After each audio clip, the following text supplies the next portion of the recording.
You're listening to a Canadian Movie Crew production. Jason X is the story of the famous serial killer cryogenically frozen and awakened in the future.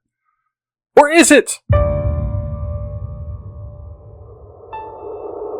In this world, the story a movie gives you is the whole story.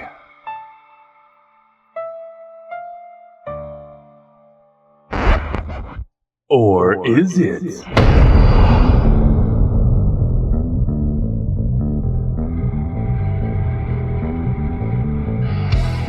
It's the Or Is It Movie Podcast. And now, your hosts, Derek and me, Mark. Welcome back to the Or Is It Movie Podcast, where we try to find the real story behind the story. I'm Derek. And I'm Mark. Today, taking a look at 2002's Jason X. This is the... I'm sorry, Derek. I apologize. I'm gonna let you finish, but if the title card told me anything, this should be pronounced Jason X. The X Jason seems X. to be in the middle instead of the S, so which also tells me it is rather French, which makes sense because this is mostly Canadian. So it's Jackson? Is that... Jackson X Jackson or Jason, like Jason. xylophone, I figured. Jason, yeah. This is actually the second time we're doing this movie. We did this movie originally back with Tex when she was on the show. Yeah, so I mean we are talking like probably around 10 years ago now or something like that. Like I was still living in Kingston, which is now like 10 years ago or so. Has it really been that long? Almost. It has been that long. 2016 when you moved, eh? 2015. 2015? Huh. No, sorry, January 2000. No, it was 2015. Okay. Yeah. So... Because it would have been the 5th year anniversary of the company I was working at, but I left just before that. Gotcha. Which became a trend because the next company I worked for in Ottawa, I made it almost 5 years, and then I left. So I'm coming up on my fifth. I'm coming up on my 5th year anniversary actually. Where you are company, now. So we'll see what happens. Anyway, if all of a sudden we have to open a Patreon because Mark lost his job, we'd appreciate it. No. I left, but yes, let's do that just in case. This is, like I said, the second time. I think the first time we lost it due to technical difficulties, whether it was something with the recording or it got deleted. Yeah. I don't remember. That's back when we were recording on one person's cell phone. Yeah. So a lot of room for error.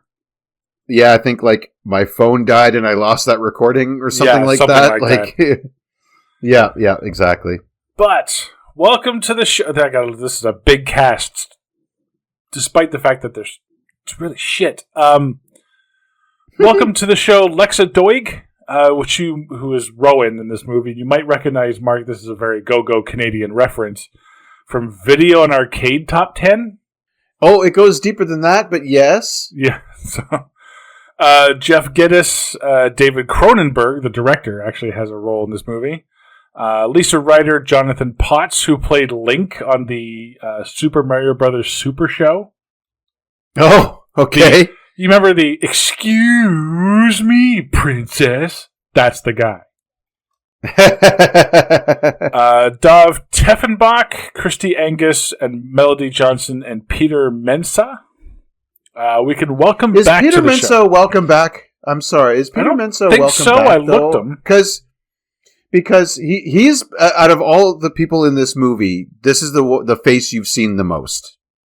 Maybe not you personally, but if you watch enough movies like we do, or TV shows, stuff like that, like this is the guy. Well, if you watch a lot of Canadian television, you're going to recognize a lot of people in this movie. Yes. And believe me, I've got this covered. Okay. Yeah. Hang on. No, Let me do the welcome backs, and then I'll let you off the chain. Because there's a couple of interesting ones here. Welcome back, Kane Hodder, who obviously plays Jason from Daredevil and Under Siege. Marcus Perillo, who is in Johnny Mnemonic.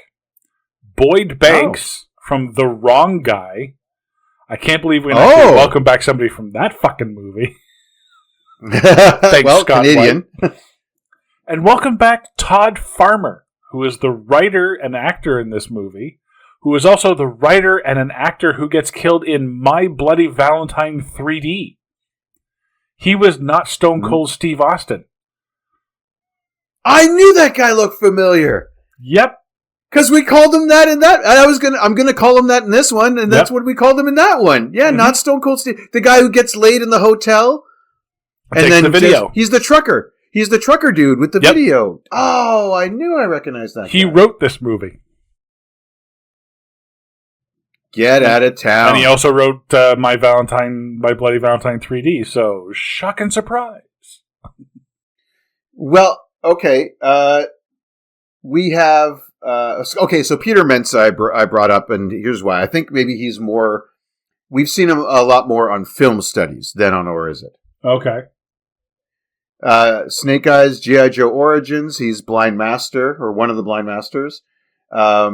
And also 300. He's the guy who gets kicked down the well. Oh, really? He gets the This Is Sparta line. He's the one on the other end of that line. He's the messenger who gets booted to death by Gerard Butler, thrown down into the pit. This is the guy. So when I say this is the guy you've seen the most, this is the guy you've seen the most, because most people have seen 300. I've never seen 300, so. What? Yeah, I know. I lie. I saw the first half of it. I rented it one day, and I just couldn't care anymore. Well, then it you know what? Stay tuned, not for 300, because that was a good movie, but it did have a sequel. What, 600? 301. Really? No. Oh. See, I'd believe it. No, it did have a sequel, but it's not called that. Anyway, yeah. 300 Rise of an Empire is what it's called, which he actually makes a comeback in. He plays the same Persian emissary. Oh, what? Does he come back with spider legs like Darth Maul? Like Darth Maul? What the? No. This is a prequel. Sorry, not a sequel. I apologize. Oh, okay. It's a prequel. Gotcha. Yeah. So I guess it should have been called 299. But anyway. Yeah. So all the names at the beginning about who made the movie, I was like, did you see the movie before you decided to slap your name on it? Or is this like an Alan Smithy situation? I was going to say, should it just be Alan Smithy? Alan Smithy. Alan Smithy. Alan Smithy. Yeah. Alan Smithy. A film by Alan Smithy. Partnered with an Alan Smithy project in a production by Alan Smithy, like Alan Smithy Studios presents, starring Alan Smithy, Alice Smithy, Elaine Smithy, Elaine Smithy, yeah. Alex Smithy, Lisa Ryder, yeah. Todd Farmer, He's not ashamed at all. He knows what this is. Yeah. Lexa Doig and Alan Smithy star in, Yeah, if you don't know what Video and Arcade Top 10 is, YouTube that shit. That's how we knew what games to play back in the day. Yes. Yeah, it was the original Twitch stream. Yeah, pretty much. Yeah. Or at least YouTube review, right? It's basically what we had as a YouTube type review of the games. Yeah. And I love the tips they would give you. So this is an awesome game. It's Sonic. Sonic the Hedgehog is a great game. What you're going to do, here's a big tip for you, big secret. Press C to run. Press A to jump. Yeah. Their big tip was reading the instruction manual. Pretty much. Oh, and don't forget to collect the rings. See you next week when we're going to talk about the importance of bricks in Super Mario Brothers. Yeah. They played 2 games in a half-hour show, so each game got about 10 minutes. And that's commercials. Yep. And that's including the introductions and the winners afterwards. So. Yep. But anyway, let's get to Jason X. Have you seen this movie before, Martin? Well, yeah, the first time we did I know, other than the first time we did. Nope. I went home sick from work one day, and I rented this on the way home.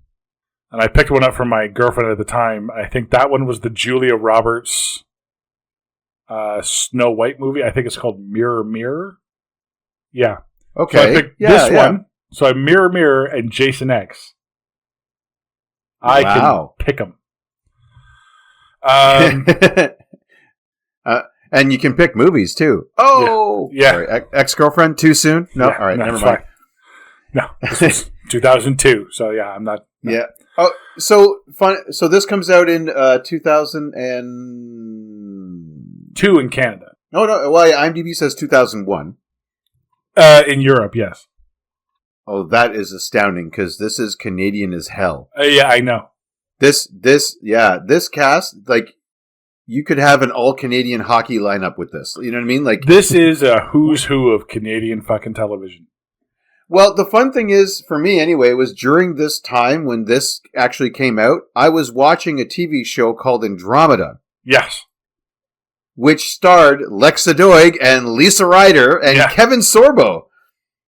But get this, the fun part? Here's the fun part. They're in a TV show. Okay, this is the fun part. They're in a TV show. Okay, Lisa Ryder, Lexa Doig. But, in the TV show, Lexa's the android.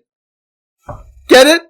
Get it? They leave the set, probably went next door. They leave the set of Andromeda, go next door, and then they're like, hey, let's have some fun. How about I play the android? Yeah. What a crazy mix-up. Oh. Yeah, no, that's the thing, right? So so years later, I mean, like I said, I watched it for the show, which would have been, we probably went to do that in like 2014. Somewhere around 2013, 2014. Yeah, because we started this in 2012. So, and then I'm watching it going, like, I'm just like, really? This is what, really? And I had to look it up and everything because I thought it was like afterwards they thought it would be a fun idea, but Lexa gets to play an actual person and then Lisa gets to play the androids. So, they actually had to Kevin Sorbo. They had to rush the filming of this so that those two could go back to Andromeda. Yeah, this was like this is their summer camp was filming this movie because they were in between seasons of Andromeda. Yeah. Which was, it went on for 5 years. That's actually, for a Canadian space show, like, that's really good. It's probably one of the longest lasting ones that we have. Yeah. Like, I'm looking at a lot of TV shows that these people were in, like Degrassi, The Next Generation, Wind at My Back, Psi Factor. Yeah. You know, remember Psi Factor? Earth Final Conflict. All the Americans that are listening to the show have no idea what we're talking about, but these were like Earth Final Conflict was another one. That's one of our others. Yeah. Like this was these were massive Canadian hits. So it's 2010 and Jason has been caught by shadow government agency. I don't think they really explained which one it is, but and he's awaiting cryogenic suspension, which, why wouldn't you lock that down? Why wouldn't you put him behind some bars? What? If you have the technology to put him in cryosleep, do it immediately. Or were they waiting, like, we're going to wait and invent cryo sleep so that way we can put this guy behind? They had it. Yeah. 2010, by the way. Oh, yes, that's right. So they're in a warehouse, and why does every warehouse have an unreasonably large pool of shallow water? The plumbing always sucks in these places, doesn't it? Like, always the leaky pipes. Always the leaky. They never replace their pipes. People walking across the warehouse are always just, splash, splash, splash, splash. Yeah. Not enough to get a soaker. Which is, go Canadian reference, but... Yeah, exactly. And well, this is why when it's an action movie or something like that, both the heroes and villains are usually wearing boots. You know, that's why superheroes wear boots, right? So they don't get soakers in when they're fighting bad guys in warehouses. Yeah. Yeah. And nothing worse than a wet sock. This quote unquote containment facility is super wide open. Yeah. And then they got a raised platform and they just got him chained to the ceiling. Yeah. Like, the guy doesn't even get a chair? He's been blown up with nuclear weapons and you're just holding him up with chains? That's why I say put him in cryo sleep immediately. Don't give him an opportunity. But I love the David Copperfield shit that he pulls off on this. Oh, this is so so dumb. This is so the guard, this rinky-dink fucking just out of high school guard, doesn't like that Jason's staring at him, so he throws a blanket over top of him. Cut away, cut back. Now he's in the chains and Jason is loose. Somewhere. Yeah, like he goes up to put the blanket on him so he doesn't have to look at him, and what Jason played got your nose or something, and then all of a sudden it's a switcheroo and he's dead. Yeah. Like, he's chained up impossibly well. Shoulders are chained, arms are chained to his shoulders, to the ceiling, to the wall, to the window, to the wall, to the sweat drips down his balls. He's chained up. Yeah. He's chained to the floor, he's chained to the ceiling. And I guess his sexy assistant comes out and makes the swap. Pulls up the giant curtain in front of the camera and rolls it around. And by the time she's done running around, and they've swapped places. So he was the member of this little private was the member of the audience that they called up for the magic show. Plant. Yeah, yeah. We talked recently about a movie that looked 2001. Yeah. This one looked 2002 and Canadian. This has both. I'm pretty sure that they borrowed a lot from the sets of Andromeda. Andromeda, they used what was the other one? Earth Final Conflict. Oh, was it Farscape? Yep. Oh yeah, that was a good one too. That one actually was pretty good, and actually did pretty well. But then there almost felt like Red Dwarf. You know what I mean? Yeah. But just slightly better than Red Dwarf. Red Dwarf. Oh, and so Jason all of a sudden just has his machete. Like, did Private Tool have the machete with him? Like, I can't believe I have to say this, but if you have a mass murderer like Jason, a giant monster like Jason, or Freddy Krueger, or Michael Myers, and you get him captured, take his preferred weapon to the furthest end of the earth that you possibly can. Throw it into the middle of the Antarctic Ocean. Oh, yeah. Don't let him get his preferred weapon. If you have Freddy Krueger, take his razor claws and chuck them into space. Melt them down for scrap. Melt them down, destroy them, put them in a volcano. Throw them in a volcano. Yes. Fly to Hawaii, get in a helicopter, open the window, and throw them out. Hand it to Arnie. He can give you the thumbs up on the way down. Dun dun dun dun dun, and then it just melts with the Terminator, right? Just okay. I will hold this knife as I go down. But yes. Yeah. Again, people in a horror movie who have never seen a horror movie. Yeah, and let's not show how he gets out of the impossible chains, because that could be classified as entertainment, and we would have to somehow explain it. So we definitely don't want to do that. Now, don't get me wrong, I love me some Lexa Doig, but boy, do they give her one of the dumb, like, a guy comes crashing through a door and he's dying after walking into a room with a mass murderer, and she has to pause and be like, "What happened?" Oh, I know. I was like, "Oh, You're the guardian of Jason Voorhees. And you've seen that the guy that was guarding him is now in his chains. What happened?" Yeah. And the guy that just got thrown through the door turns to you and says, "Run." And you just stay there, go, "Bar?" Yeah, Lexa, you finally get to play a human. You've got your pantsuit on. You're you know what I mean? Like, you're an executive. You're supposed to be a smart character. Like, why? Yeah. huh? What happened?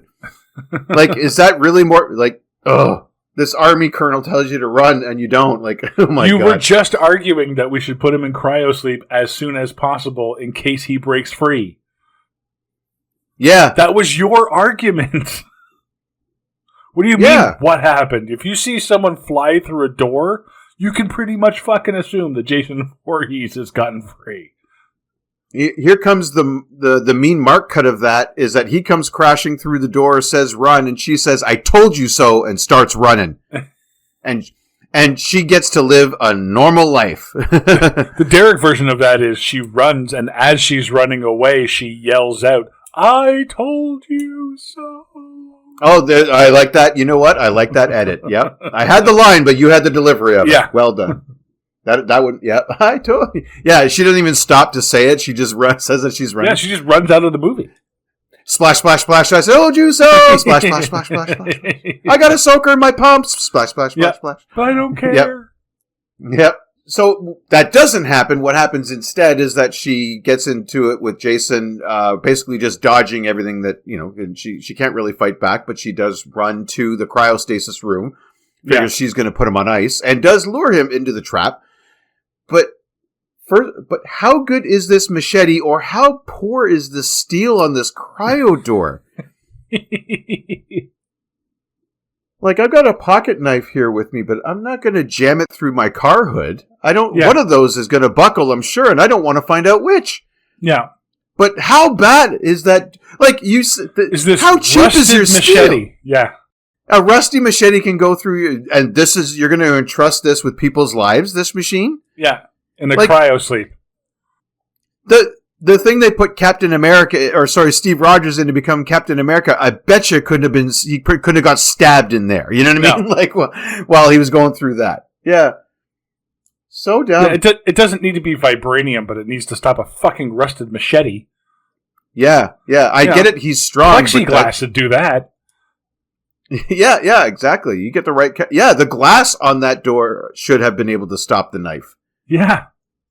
Because it has to reach like critically low temperatures and not shatter or break or otherwise lose its strength. But this rusty machete, sure, it's from the 80s, Yeah. So he gives her an owie and she activates, and so I guess she turned that shit up to 11 to freeze him. Yes. Because it actually ends up freezing the entire room. Well, through the hole that he created with the machete. Yes, but what this tells me is that they actually made it too good because it just put everybody to sleep in that room, like her included, right? She just like, well, I guess I'm in cryo. Okay, see you in the next scene, and that's it. And she's what gets me is she's initially being frozen and her eyes are open. She closes her eyes and then she opens her eyes again, and then she's frozen. Yeah. And I was like, people in the movie, when they're cryogenically frozen with their eyes open, it never seems to cause an issue when they defrost.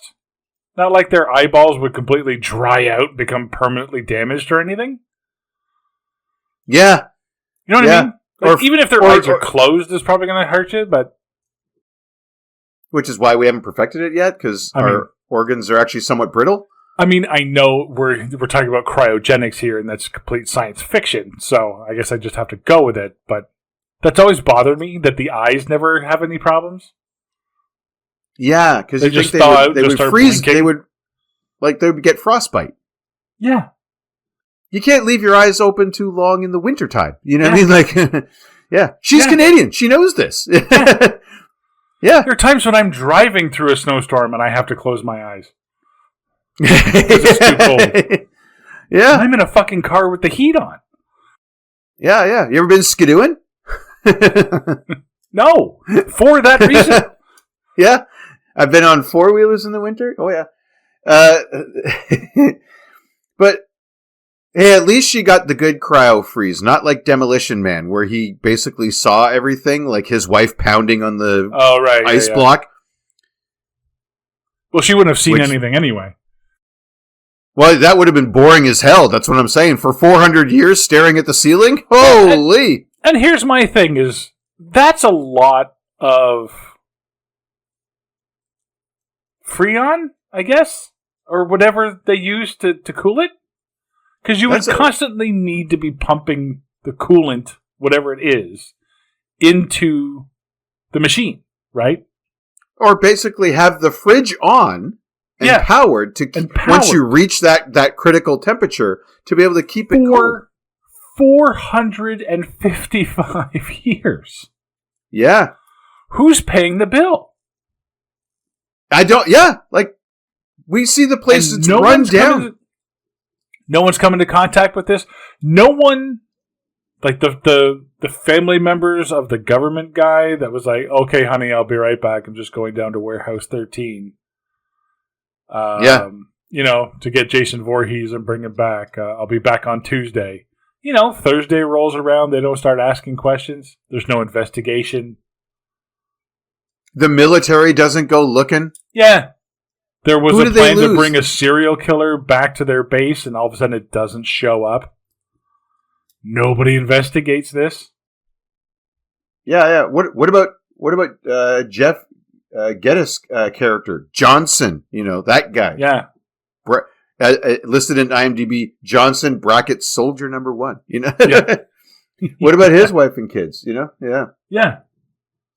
She doesn't have a boyfriend. Sergeant Marcus doesn't have any family, or I don't know, commanding officers he has to report to on Monday or whatever. Like I said, they're expecting Jason Voorhees back wherever they're going, right? Yeah, the most dangerous mass murderer ever, right? Nothing. No one gives it. What about Rowan? Doesn't she have family? Yeah, a boyfriend, a girlfriend? I don't know. Whatever. Was somebody on their deathbed and going, hey, wait a minute, did we ever get Jason Voorhees? Yeah. Weren't we supposed to get Jason Voorhees like 60 years ago? Some poor bastard got ghosted by Rowan. We were supposed to go out this Saturday, but she never called me back. Or sorry, like 60 years ago we were supposed to go on a date. Yeah. Or whatever, yeah. Just nothing. No one goes looking for these people at all. They're just like, well, I guess we're just leaving them alone. I guess they were hidden by top men. That's why, right? Yeah, top men. yeah, exactly. So we the next scene takes place in the future where we have a bunch of Star-Lords in Matrix cosplay. Yep. So this is future Indiana Jones gear, I guess, because that's what Well, they're basically Tomb Raiders. They're there to find whatever they can that they could sell. And, I don't know, old hockey cards, I suppose. It's in Canada, so, that's what it'd be like, just old hockey Earth, cards. Right? Yep. The opening scene was on Earth? So, well, yes, Camp Crystal Lake. Yeah, it was, Crystal Lake Research Labs, yeah. Right, yeah. But didn't he say later on that Earth 1 was destroyed? So apparently, them being in the fridge, it basically did what it did for them, what it did for Indiana Jones in Crystal Skull. I guess survived a disaster by being in the fridge. Okay, all right, fair enough. Well, that's the only thing that makes sense is that somehow the fridge kept them alive. Sure, they wouldn't be affected by environmental whatever who's-its if they're not breathing, and cryostasis would. Yeah, you're not breathing in cryostasis, so. I guess. So they open up the cryo thing and they see the woman, they take her out, and then they see Jason. So apparently, they take her out. They need the Star-Lord masks to breathe, but she'll be fine. Don't worry if she thaws out right now. She'll be fine breathing this corroded air that. Yeah, so they walk into the thing and they're like, okay, there's no toxins, there's oxygen, okay, and we can take off our masks, right? Because they take off the masks. Yeah. But then later on, they say, well, we have to go to Earth 2. Well, what happened to Earth 1? Oh, well, the land and the seas, it can't support life. I'm like, well, then why did you take off your mask? Yeah. If it can't support life, how are you able to unless the breathable atmosphere existed solely within that cryo chamber? Despite the fact that you opened the door? Yeah, or the only thing that the environment was able to recover so far is the air, but no plants, no animals, no nothing else. Or like right. Really, I guess this isn't an After Earth situation where like Earth is fine. It's been 100 years and Earth is fine. It moved on without us quite nicely, might I add. We got some new mutations and whatever. Nope, this one's just like, that all sucks. Yeah. But we can breathe. And just enough to get these people back on. The fact that this giant monster of a man is holding a machete above his head as if frozen in mid-attack doesn't bother anyone? Yeah, they're treating like, oh, dude, what is that? Whoa. Yeah. And then he falls over and... What's that on his face? Oh, that is a hockey mask? What's hockey? Oh, it was a barbaric sport that was outlawed in 2024. Yeah, I really don't have any high hopes for our Canadian teams this season, apparently, since the season was banned last year. Or, sorry, the sport was banned last year. Sport was banned last year. Wow. Must be Leaf fans. Hey! Fuck y'all. Yeah, this is 2001 or 2000. It's 2000 when they're filming it. You figure, but or 2001 maybe between seasons of Andromeda. And really, they think in like less than 25 years, yeah, the sport's going to be banned. Really? Yeah.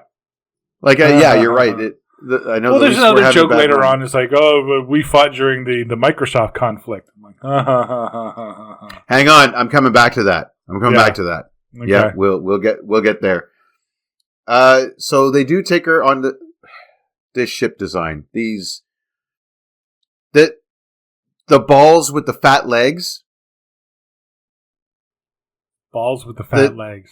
That's you know me. I'm a Starship guy. Like I look at Starship design, and I just arbitrarily, based on how it looks, assign like this one's dumb or this one's awesome. That's what I do. I've been doing this ever since we started this show. That's my stock and trade. You know. Sure. Yeah. Yeah. This one's stupid. Fucking ball with these giant legs, like. Yeah, that's what you want. You want as much surface area as possible when you're popping in and out of the atmosphere. Like that. Yeah. Yeah. Yeah, true. That's so dumb. You just burn your freaking... Keep in mind, though. Feet. The stupid ship's got feet. Like, not, like, ugh. Keep in mind, though, the majority of the time you're traveling through space. So it's more of an aesthetic design. And it looks stupid. Now it's just this ball with legs. Now you hook it up to another ship, which actually sort of makes sense. It's basically a big boat, and then you friggin' hang this ball with legs, like it's just like the head is somehow stuck up inside the ship, like in the ship's ass or something. Like here's these two legs just dangling out. Like that's what you want aesthetically. It's space docking, yeah. Yeah, space docking. Oh well, I guess there it is. Yeah, I was like, oh, I forgot how much I dislike those. Anyway. I have a note here. Future space uniforms for men, as many shirts and sweaters as possible. Future space uniforms for women, crop tops, shoulderless shirts, and shirts that split down the middle and the front, held together by clothespins. And eventually leather fetish gear. Is there a problem? Yeah. I'm sorry, I don't see the issue with this. I gotta say, I kind of like the clothespin shirt. I bet you do. I bet you do. Let's talk about the outfits a little bit more, just a little bit more. I definitely approve of how medical science uniforms have advanced in 400 years. She's wearing barely a shirt. Not arguing, just saying that and she's working in a medical facility. Yeah. This actress, by the way, though, is the closest thing they have to an actual doctor on set. Her name is Christy Angus. Born in Kelowna, BC, she attended Simon Fraser University, where she studied biology and psychology. Oh, good. Yeah, so she actually... So she knows everything that's wrong in this movie, scientifically speaking. Scientifically speaking, yes. From a biological and psychological perspective, yes, she could speak to that. Yes. Yeah.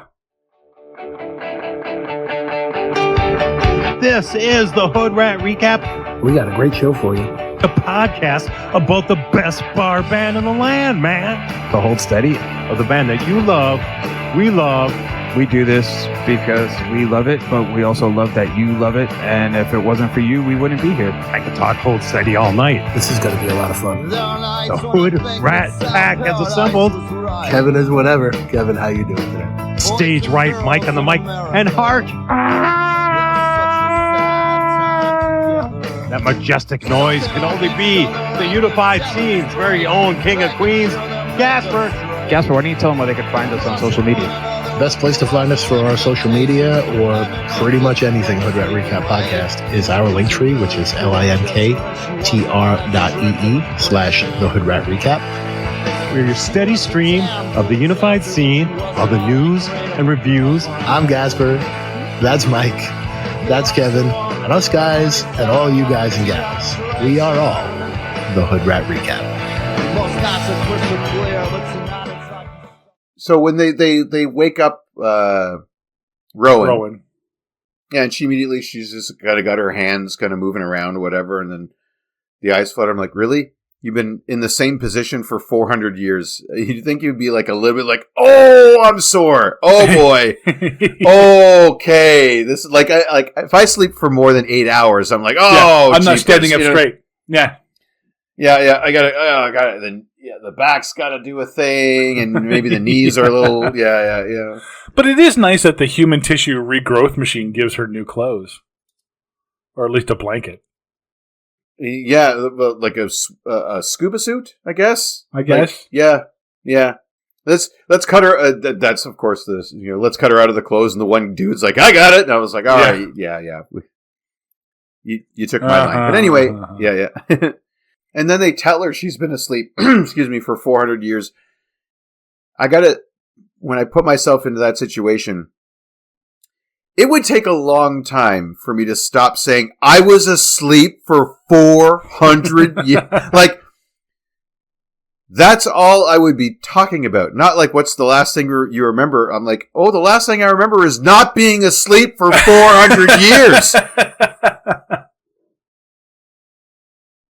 The last thing I remember. A really long fucking dream. That's what I remember. yeah, exactly, man. You know that at this point, I've had all the dreams. I've had all the dreams. Yeah, I've had the sex dream. I've had the flying dream. I've had the naked in class dream. All of them. I've had the running dream. I've had the stopping dream. I've had the exactly. The one where you're so tired you can't walk. I've had the one where you are driving but you never get there. The one where you're trying to run fast but you run slow. Yeah. I've had all the dreams. The one where it felt like there was a mosquito on me, but I couldn't swat it. That one was really annoying. That one went on for what I believe was 50 years, honestly. And it really sucked because I couldn't swat the mosquito. You know what I mean?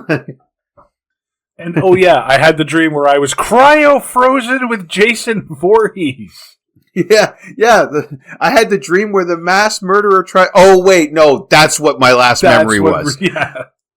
That's what I last remember was the mass murderer, that guy over there, trying to kill me. That you're defrosting? Why are you defrosting him? Yeah. And why isn't that her first thought? Right. She gets up, she changes clothes, she meets people. Hi, how you doing? Blah, blah, blah. My back's sore. My back's sore, whatever. blah, blah, blah. Hey, can I get something to eat? Get something to drink? Which nobody does in this movie. No one has, you might be a little bit parched after not drinking for 400 years. Or maybe if I got up from a 455 year sleep, I am taking the biggest fucking piss I've ever taken in my life. Yep. Well, thank you, Austin Powers, for that gag. It would take me twice as long to finish. Do you remember Homer taking a whiz in the Twin Towers when he goes to New York? Oh, yeah.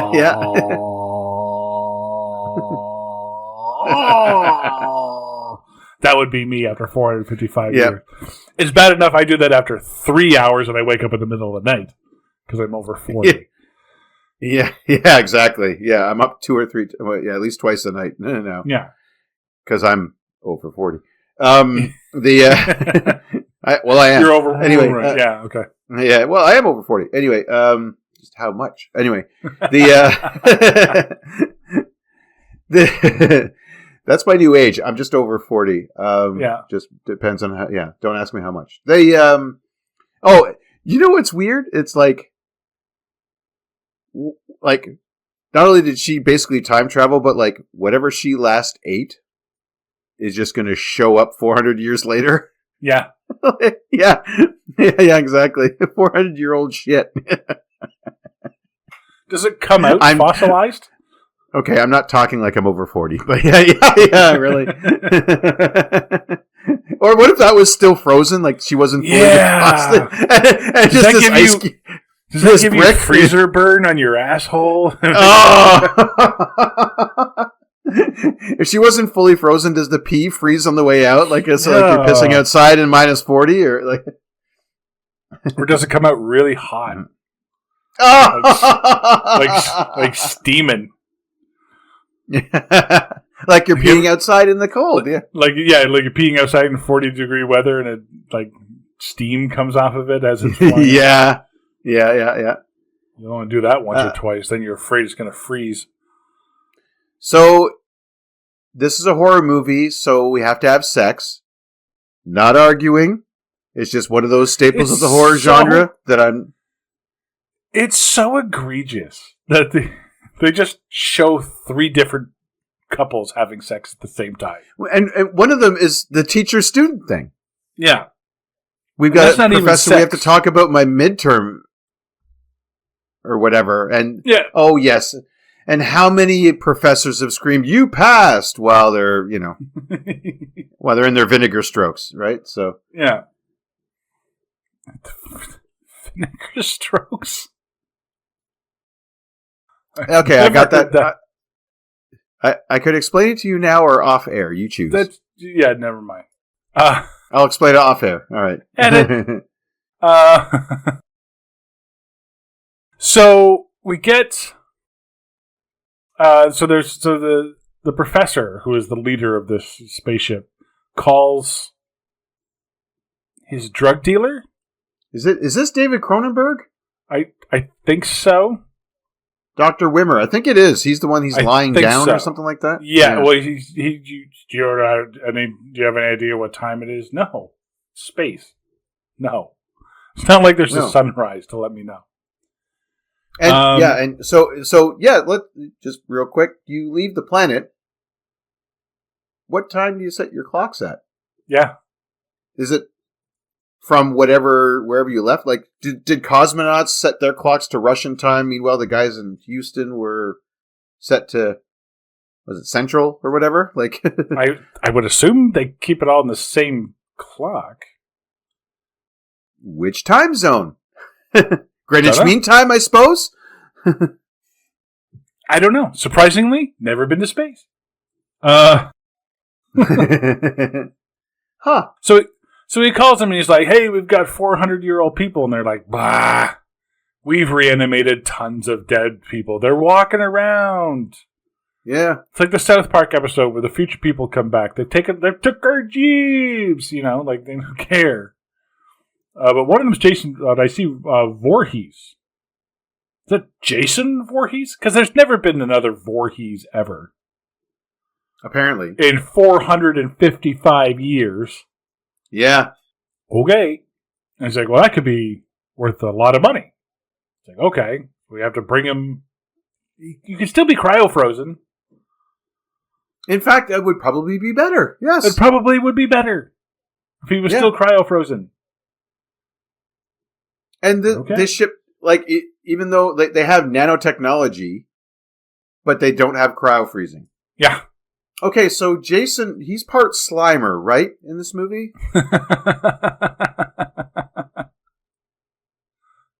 Dude, you have no idea how weird Jason is in the actual movies. I like that you said actual movies, like this one doesn't count. A lot of people don't say it does. Fair enough. They did export it to Canada, right? So, they outsourced it. At one point, he becomes an alien symbiote. Sorry, he becomes Venom? No, he becomes an alien symbiote. Oh, wait. We'll get to that later. Oh, we're doing this for a retrospective, aren't we? Eventually. Yeah, so Jason eventually does thaw out and wake up. And again, now I guess he doesn't have the muscle spasms because he's fucking Jason Voorhees. No, but he has like a sex spidey sense. Yes, he's awakened by the sounds and, I guess, Throngs of passion that permeate throughout the ship. And he kills the blonde in the lab. And he slams her up against the door to the lab, and on the other side of the door is another scientist who is busy working with his back turned. And apparently the lab is soundproof. That's what I put in my notes too. Why? So first of all, he's attacking the woman who isn't having sex. She's actually just doing her job. Yeah. So that, like, you were awoken by the throngs of sex, but you're not. She's not. She's not the one. She's not doing anything. Well, that goes with Jason. He's an indiscriminate killer. He hates people who have premarital sex and drink and do drugs, as we see later on in the movie. But he's completely indiscriminate. He doesn't care. Oh, maybe, you know what? He might have seen how she was dressed. And of course, he's got older sensibilities. You know what I mean? Yeah. He's got 400-year-old sensibilities. He's definitely old school. So if she's dressed like a hussy, she must have had premarital sex at some point. Ergo, I don't see a wedding ring on that finger that you're doing science with, so you've got to go. Yeah. Right? That must be it. His hymen detector went off, yeah. Yeah, exactly. But his sex sense is pretty good. Like, they're in other parts of the ship. I'm going to use a Canadian reference. It's like he's asleep at one end of the hockey rink. They're at the other end of the hockey rink. And yet somehow he knows, you know? Yeah. Yeah. He's in the dressing room, but he knows that in 46D, there's a couple having sex. Yeah. They're on top of the Zamboni. He's over at the, getting snacks and somehow knows, Yeah. Yep. So we cut over to, Rowan and the doctor and some of the other dead meats who are just going to chat with her, get her up to, well, here, let me get you up to speed on what's been happening the last 400 years. We fucked up the Earth. We went to space. We got another one. Is there anything else I can help you with? Yeah. Like, that's it. It's the standard brief explanation. Humanity fucked up. We fucked up the Earth. Yada, yada, yada. Space travel. Yeah, they yada it over the... You good? You know what would have been funny? It would have been something like, there was a mysterious Freon leak that just ruined the entire atmosphere. Just went on and on and on. And we could never find where it was coming from. Yada, yada, yada. We went to space. Yeah. We found Earth 2, which, by the way, is another sci-fi series that may have been partially filmed in Canada, I think. Okay.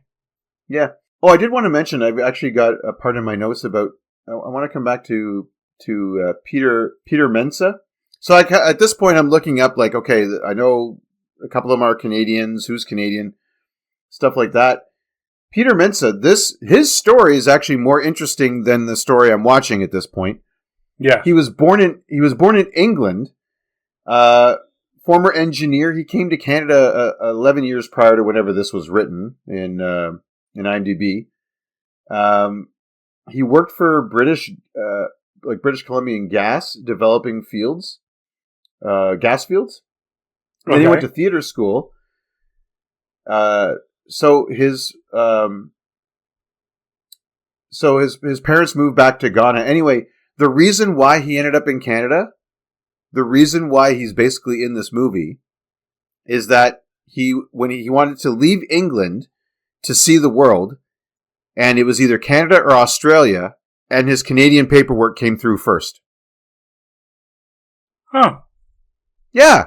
Can you imagine the multiverse on that one where the Australian stuff comes through first? What happens to this guy? That's an interesting story. Kind of a sliding doors thing. Where you take one incident and you change the slightly change the outcome. So he's waiting for paperwork from 2 different countries. One comes in first. We know what happens. What if that changes? That's an interesting story. Yeah. Anyway, I just had to bring that up. Yeah, I just had to bring that up. I got nothing for it. So let's go back to Jason's magic. Apparently he's tiptoeing around because no one seems to know that there's a giant killer on the loose. No. Yep. No. No one's putting down glasses of water so we can see it ripple. Yep. Obviously they soundproofed every single wall. Well, You know what? With all the sex they're having, I guess that makes sense. Yeah, that does make sense. Yeah. Yeah, if I'm stipping over here, I don't want to hear them stipping over there, right? So, and this is where I wrote down, because they bring in their security team. And the security team is all like really good-looking model-type people in tight shirts that show off their physiques. And I'm like, ooh, it's sexy security, or as I'm calling them, sex security.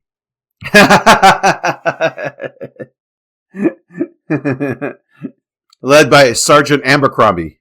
Yeah. Yeah. Yeah, and seconded by Sergeant Tommy Hilfiger. Yeah. Yeah. No, my next note, Lieutenant Maxim. Sorry. Maxim. Your next note. That's true. Yeah. My next note is just Jason killing spree. Because. Oh, nice.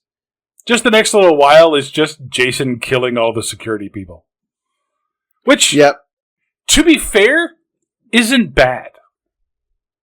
No, he gets some interesting kills. There are a couple of spots in this movie that, as a horror fan, I like this, and this kind of middle act 2 is pretty much it. Yeah, where everything goes to hell, right? Yeah, Jason's killing people in the hologram room. He's killing people in the rafters. Now he seems to be teleporting everywhere, like you said, and silently. Yep. He's just on tippy toes, just whipping around this place. Yeah, he gets not Stone Cold Steve Austin. Yep. And I was really happy when he killed that dumbass kid. Yeah. The quote unquote comic relief who gets his arm chopped off for like no good reason. I'm like, really? They gave this kid a gun? Really? Yeah, he's part of security. He's an idiot. Don't give this guy a weapon. You're going to get yourself killed. Like, let alone the bad. Like, he's not going to hit the bad guys. This guy's practically a stormtrooper. Yeah, and not the good kind. Okay, so yes, there is. This is probably like the better part of the movie. You're right, because he's on the killing spree. However, as the action movie guy, I have a few comments. Okay, go for it. Yep. During this killing spree, we get a classic. I'm going to call out only the names of the dead meats when asking for people to report in. Yeah. Yeah. Yeah.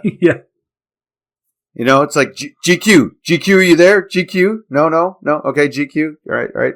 Abercrombie. Sergeant Abercrombie, you there? No. Maxim? No. Oh, hey, Jones. No, I'm not going to call out your name. I know you're alive. That's fine. You know, like, yeah. Stuff? And then are you there? Stuff?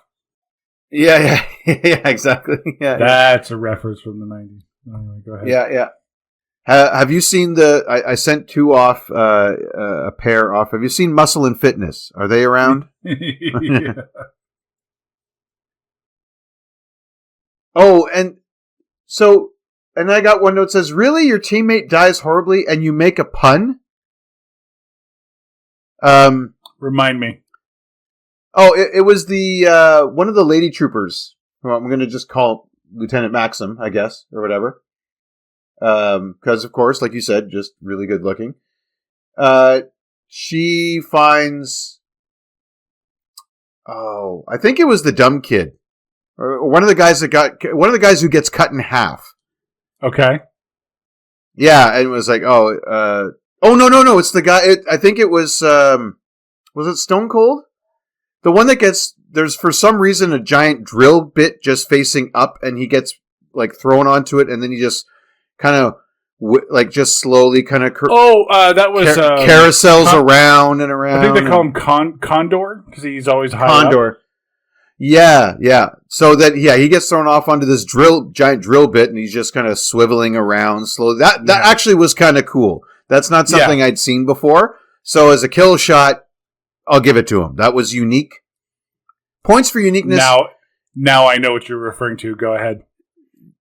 Yeah, you got a point for the uniqueness. You lost the point when the teammate makes the pun, oh, what happened to Condor? Oh, he's screwed. Yeah. That's not how you use those in action movies. Either that's the good guy saying that about the bad guy. I give you Arnold Schwarzenegger in Commando. Is your friend okay? He's dead tired. That's a bad guy. Yeah. He deserves the pun after death. During Predator, you never saw Arnie making those puns about his teammates who were dying horribly to the Predator. I'm sorry, writers of this movie. You got it wrong. Todd Farmer, not Stone Cold, yeah. Yeah, exactly. You got that. That is a villain line. Because a good guy gets killed, the villain should say that. Oh, wait, the villain doesn't have any lines. I'm sorry, that line was not so good you couldn't pass it up. You lost the point. Also, 400 years we've conquered space travel. Apparently, lighting is still a problem. Always a fucking problem in these movies. Can you always not a problem? Like, I could now get LED lights and my whole house could be lit from one plug, I bet. And it would cost me next to nothing. Yeah. Like 400 years later, I can't do that now? By 2010, we had those little circle things that you just stick them on the wall and you press them and they turn on. I have some. Spotlights or whatever they're called. My place is not well lit. It's got one light plugged into a switch and that's it. So in the kitchen. But other than that, I have had to rely on these... on pot lights like that run on batteries. Yeah. You can't have any of those? Can't have an LED strip whipping around these halls? Master space travel. You can't find the on switch? Yeah. What is there? Oh, let me guess. You have to log into an account to get the lights and you forgot the password? Is that... Shouldn't you be able to say, hey, computer, can't see nothing? Blink. Yeah. But the lights are turned on when there's sexy times happening. Yeah, lights Plenty on of lights for the sex. Running from a killer, no lights. No lights. That's right. And if you have nanobots that can just bring people back to life, shouldn't you have just a little can of them? So when you find, I don't know, Buddy split in half, you just throw some on. Start bringing these guys back. Yeah, bring them back to the medical bed. Yeah. Exactly. It takes you minutes. Yeah, Sergeant GQ should have been just back up and running in no time. Yeah. Well, look what happens to Jason later. They literally blow his head off, and that gets fixed. So, getting stabbed. Getting stabbed through the gut. That should be nothing. Oh, it's a complete non-issue. And so good note for the future, by the way, future people listening to this. If someone says don't take your eyes off him, I guess English changes somehow magically in the future because what that ends up meaning is you definitely take your eyes off of him. Yeah. I'm not future people. Maybe in 400 years someone can send a time traveler back to tell me how that happened. And don't tempt fate. Don't say he's not going anywhere. Because he's definitely going somewhere at that he's point. Going everywhere. Yeah. Oh, yeah, you don't do that. That's like saying you got 2 days to retirement in a cop movie. I'm sorry. I'll be right back. Yeah. Or I'm finally happy. You never say that in a movie. Yeah. No. Especially not an action movie. No way. Oh, and Briggs, so Sergeant Maxim, as I called her. We don't even get to... She's one of the leads of this group. She had, like her and the Sarge, Comic Relief, like, they're amongst the people that have the most speaking lines, right? She's mouthing off to people. She makes the pun. She dies off screen? Are you kidding me? Really? Like, come on. This is weird. Like, you've got one job, and that's to show this guy murdering people, and you've now skipped it twice. Once at the beginning, and now with Sergeant Briggs, or Major Briggs, or whatever her rank is. Well, we have a badass robot to get to. Yes, we do. Yes, we do. Do I have anything before we get that?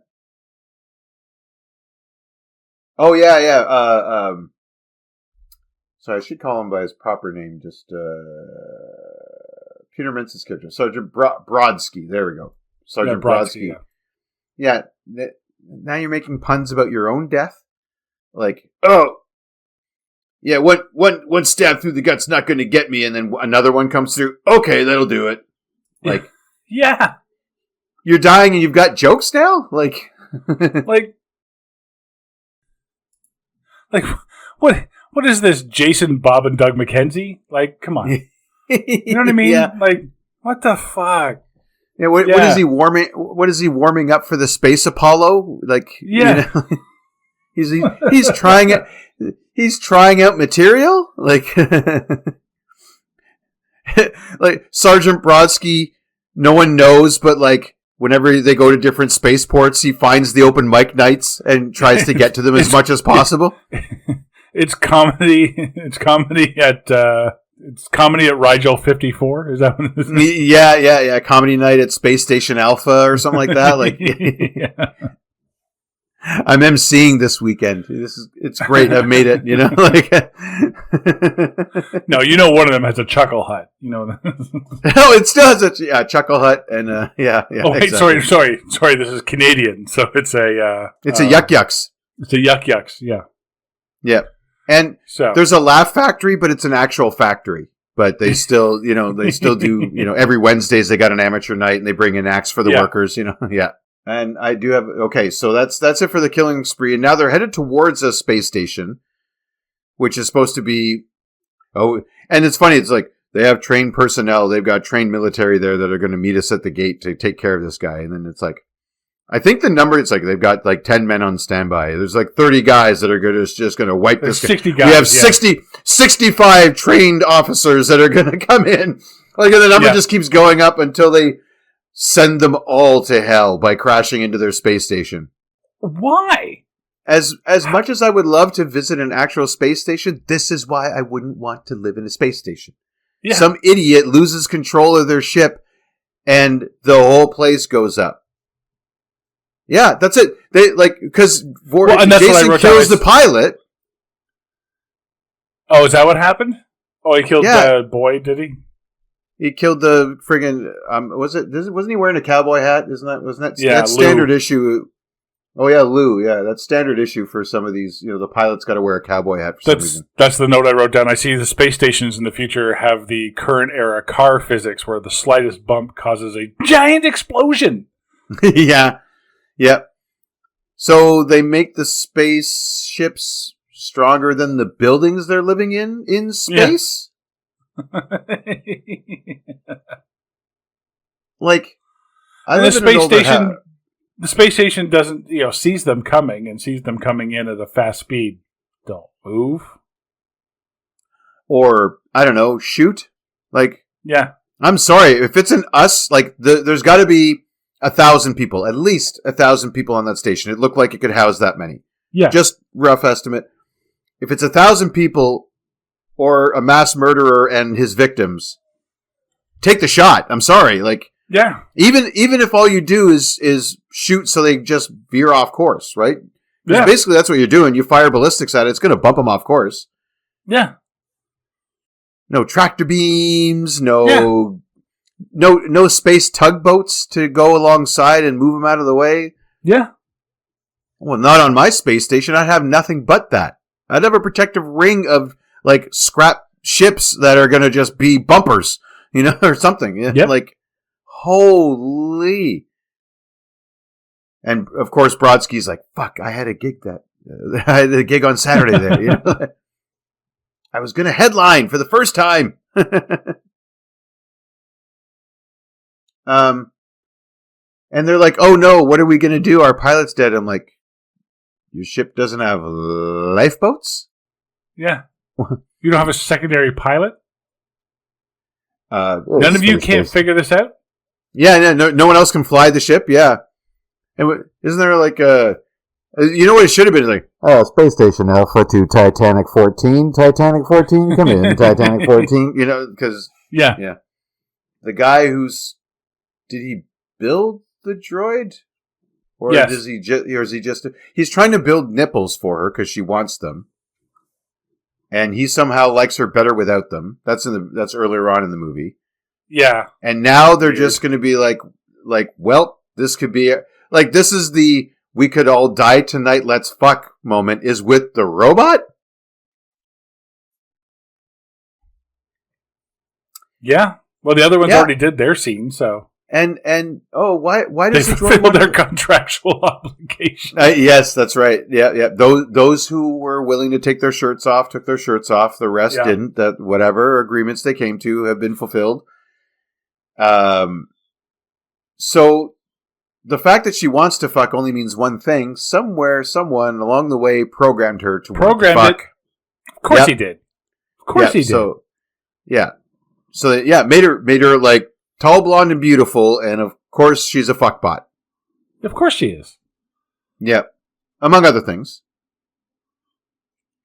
Now at this point, they're running away from Jason, and it's just the main characters left. And Rowan says, "Oh, can't we just beam us somewhere?" And they're like, "What are you talking about?" I'm like, ha ha ha ha. They don't know a Star Trek reference, but I'm like, really?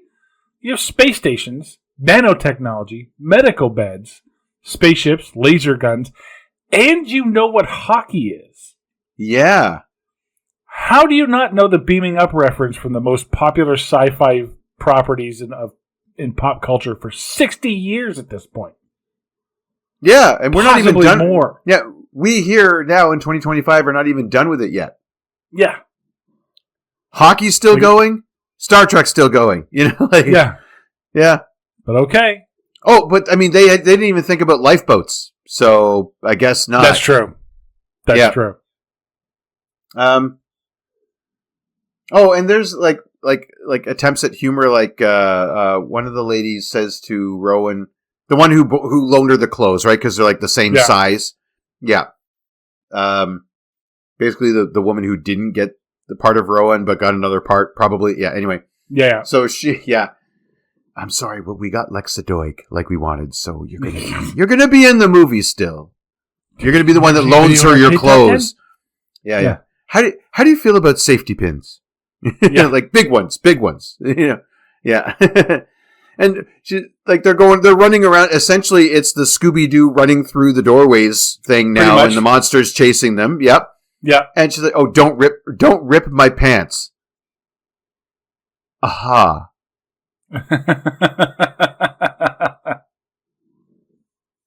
But again, you're running for your life from a serial killer that's unstoppable, but time to talk fashion in this Abercrombie and Fitch's army. Yeah. And I love this woman that's been asleep for 455 years that was alive in 2010. She automatically knows how to use these futuristic weapons. Oh, point and shoot, I guess. But she's almost taking it apart like she knows where everything goes. Yeah, and they're like, well, you know how to use one of those? It's like, oh, it's like riding a bike. No. Actually, It's not. It's like riding a bike and then driving a fucking NASCAR. Yeah. It's completely fucking different. Fuck you. Yeah. And then she goes, what's a bike? That's the level that we have to deal with here. So let's review. You know what hockey is, don't know what Star Trek is, don't know what a bicycle is, didn't even think about lifeboats. Okay, there's our tally. That's what apparently 400 and years you're the of scientists. You're the students. You're the smart people. Yeah, you're the best and brightest that this generation has to offer, apparently. Yeah. Yeah. You know who would have figured who would have gotten all of this stuff? Blonde lady doctor. She would have got it. She seemed like she's actually smart. So, yeah. That's why she was the one to kill her first. I guess so, right? She was the biggest threat. And then we cut back to the cockpit where someone finally thinks to maybe, I don't know, go there and fly the ship after it's crashed into your safe haven. Yeah. You didn't think about that before? So they're floating around and they're waiting for help to come. Yeah, well, they're in a shipping lane, so it's basically like getting broken down on the highway as opposed to a back road. Okay. Yeah. Yeah, so the big deal is someone's got to come by. Oh, hang on. I got something before we get to where you're going. Go ahead. We cut back to the cockpit where Fat Lou... Yeah. So apparently we hadn't conquered body shaming in 400 years. We didn't do that either. Yeah. You couldn't just call him Lou. Like, this is, to your point, a gorgeous person's army because they're just going to fat shame the ugly guy. Like, glad you weren't here for the Microsoft conflict, he says. Yes. So, Fat Lou, probably about Fat 40-ish. Maybe Fat 45, right?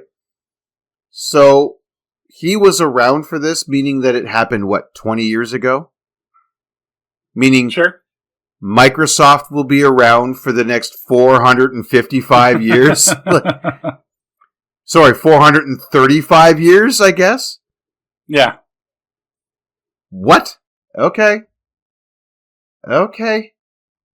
400. Okay. I guess I better hang on to my Windows PC because Apple ain't gonna make it unless they were the opposition. So they finally get Jason. They finally get him. KM gets enough BFGs, blows him to hell. Well, KM14 gets...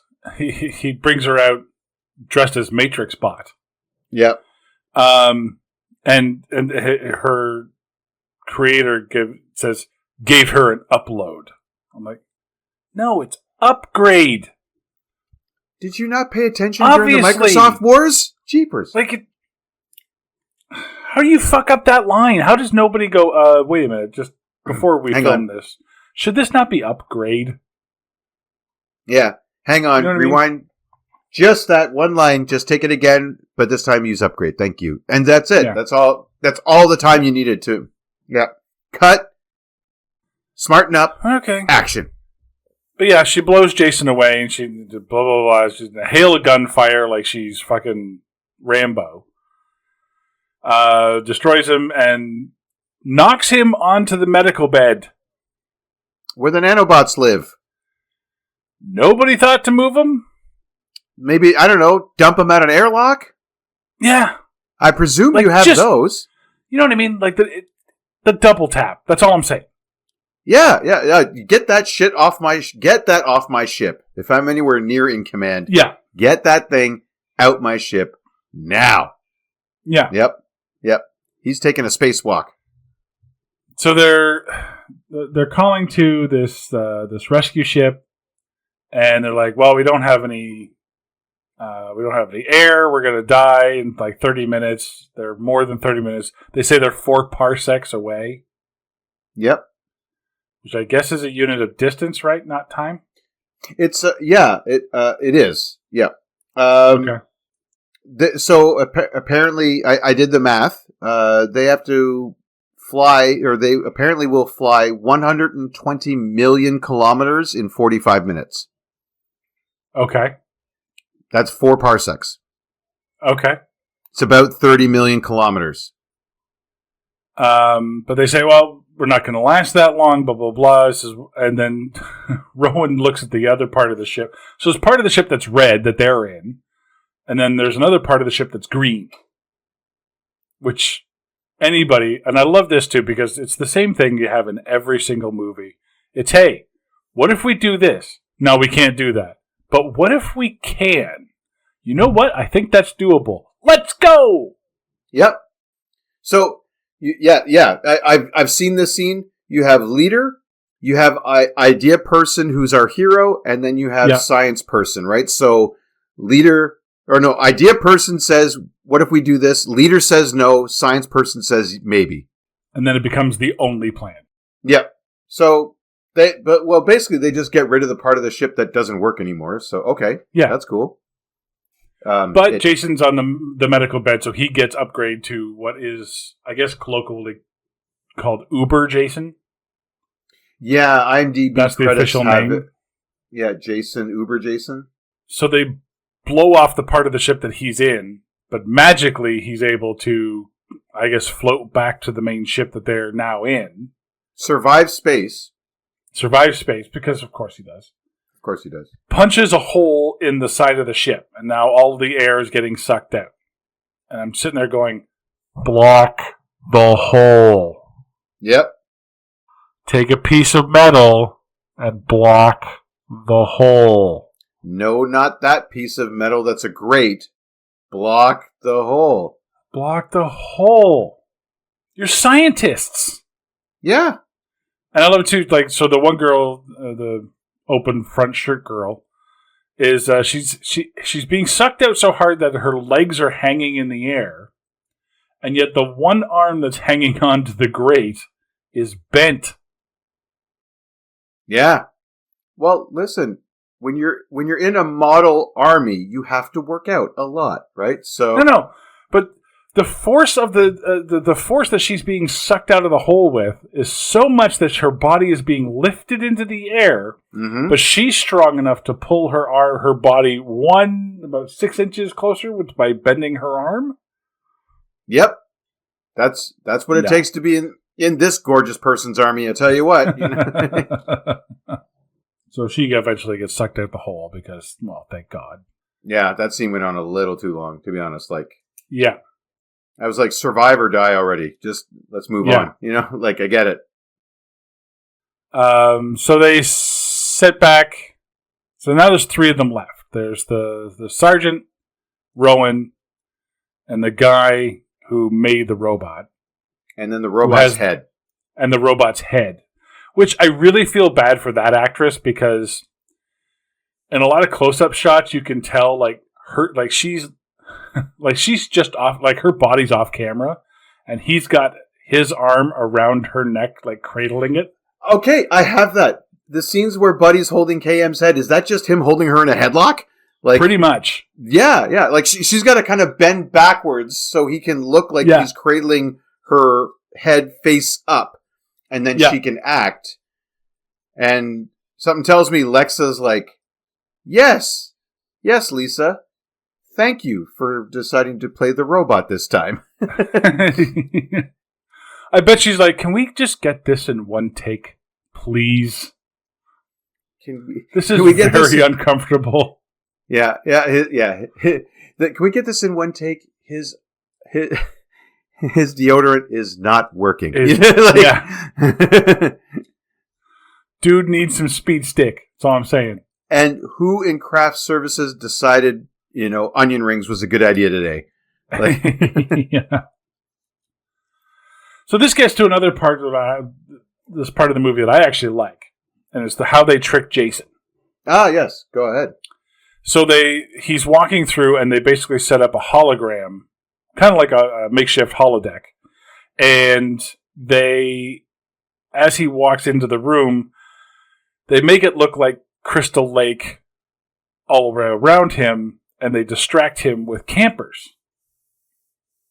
And the campers are like the beautiful girls who take their top off, and they're like, we love drinking and smoking pot and having premarital sex. And so he stops and kills them.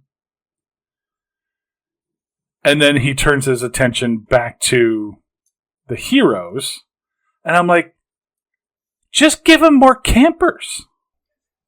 Yeah, couldn't you just keep that simulation running forever? Just keep going. Horde mode, motherfucker. Yeah.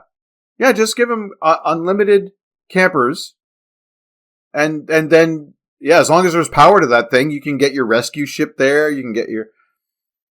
Yeah. It buys you all the time you need. And he looks like he's having fun with it. He's got the sleeping bag, got one in the sleeping bag, and then he's slapping the other one around with the girl in the sleeping bag, and yeah. Just keep going. I don't understand why something that works but doesn't give you enough time, you don't do again.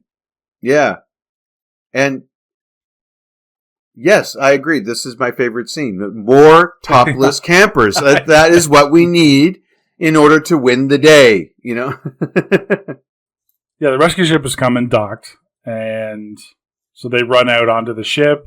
They forget the head, so Rowan goes back. Fuck the head. He'll build Fuck another the head. one. Leave the head. Yeah. Build another one. Yep. The rescue ship pulls away, And the sergeant basically sacrifices himself because he has to do an EVA walk in order to whatever. Cares. Yeah, yeah. Oh, yeah. To manually flip the door switch. Good engineering where you put the door thing on the outside. Good call. Yeah, good call. Yeah. So he's going to blow up the ship and take Jason with him. And he does. But somehow through the explosion, Jason is blown directly towards the ship. Yeah, so they see him. They see him coming at him, and then all of a sudden, Brodsky comes in from the side and takes Jason off into space without a jetpack. How? If Jason is blown directly towards you, how is he blown in an arc? That has to have been an arc. It's the magic bullet theory. You know, I'm flashing to the Seinfeld breakdown of the magic loogie. Yeah, he gets blown up, flies towards the ship, takes a right turn in mid-space without a jetpack, nails Jason on the side, and then somehow they careen, take a right turn again, and head toward the planet. Yeah. Yeah. What planet, by the way? Where was that planet? I think that was Earth too. Because we see two young lovers by a campfire, which, by the way, good to know flip-flops will survive the next 455 years. As a fashion statement, flip-flops Crocs, no. Flip-flops, yes. Yes. Yep. Forget those Crocs. Flip-flops are forever. But where was that planet before? Because they were stranded by a space station in the middle of nowhere. Well, yeah. Then all of a sudden this planet shows up? Was the planet just off camera? Is that what we missed? Yeah. And if it was off camera, why weren't they headed towards it? Yeah. Yeah, I don't know. This movie. Oh yeah, I'm spent. So yeah, much like the professor when he was getting his nipples twisted. I'm spent. So a couple of things in this movie. While this film was a critical and financial failure in its initial release in theaters, it actually made more than triple its cost of production in DVD and post-theater sales. Statistically speaking, it's one of the most successful Friday the 13th films of all time. What? Cult following, I guess. It must have... Yeah, well, you'd have your diehards that would see it in the theater. Mm-hmm. Right? Opening day, I know what that's like. And then I guess for the video rentals and sales, it's got to be one of those, it's so bad you have to see it? I guess. And we are talking Blockbuster hadn't shut its doors yet, right? So yeah, still video stores. Yeah, so you'd have video stores buying copies, and then they get rented out. And do we need more copies of this? That kind of thing. I don't know. Several of the characters in the film are named after screenwriter Todd Farmer's online friends in the PC game EverQuest. Oh wow! Okay. The idea of Uber Jason, the idea of Uber Jason originated in a rejected script called Jason vs. Freddy, an early attempt to make Freddy vs. Jason in 1994. In the script, Jason and his Friday the 13th movies are based on a real-life Jason, quote-unquote, who is neither a zombie nor deformed, who is on trial for his murders. The main heroine would have been his defense lawyer as Freddy Krueger manages to enter the real world out of Jason's chest. Stick with me. Now it gets weird. Near the climax, Freddy kills people in a shopping mall, which is then set on fire. Its theater in the mall is playing the new Jason movie titled Jason 2010, which features a cardboard cutout of a cybernetic Jason in a metal hockey mask. Through Freddy's powers, that Jason comes to life, leading to a fight between the two. Holy shit. What can you tell hell? that this fucking Jason versus Freddy that we've already covered went through fucking production hell? Oh yeah. Holy shit. So, but, as always on this show, we try to find the real story behind the story, Mark. Or is it as much of a Canadian production as Hockey Night in Canada?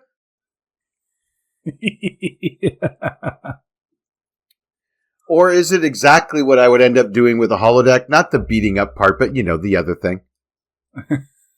Yeah, the topless campers. Yeah, and the premarital sex. Yeah. In the or is it why we should stop making these movies? Yeah, pretty much after this they did.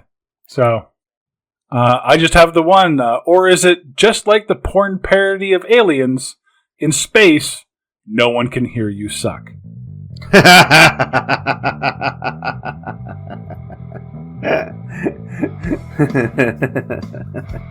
Nice. So gotcha. Jessica, that's going to about do it for Jason X. I'm Derek. I'll see you next time when this one gets technologically lost. We have to do it again. Me and Mark. Join us next time when we'll take a look at the story of the Las Vegas magician who quits his job to take up his lifelong passion of being the right fielder for a California baseball team. Is it real or is it an illusion in Chris Angel's in the Outfield?